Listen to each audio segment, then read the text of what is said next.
Leaders with the Bangor nonprofit Dignity First are hoping to create 60 tiny homes for people who are experiencing homelessness. That property would be located on Cleveland Street, where Bangor's homeless encampment, often referred to as Camp Hope, is currently located. As News Center Maine's Brianna Bush reports, the project could create permanent housing and give individuals a sense of community.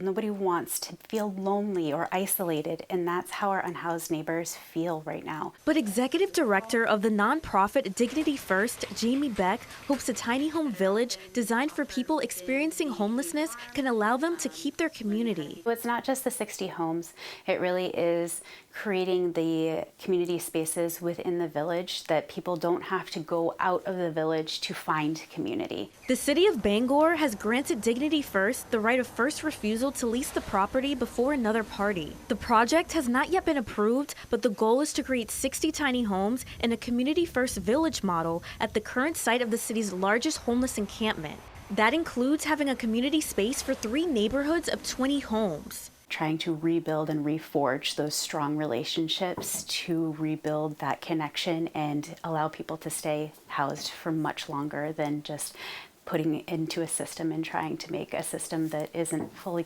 in its capacity to work. Dignity First plans to collaborate with community partners like Together Place Peer-Run Recovery Center to provide resources and support to individuals living in what would be called Homeful Village. They're looking at the whole person. It's one thing to put a roof over someone's head. It's another thing to help that person stay housed. Bangor Area Homeless Shelter Executive Director Boyd Cronholm, who is not involved in the project, also sees the importance of having a sense of community and resources. Every person who comes to the shelter or every person who stays at the encampment, their story and their needs are different. Hoping this project can help people get back on their feet.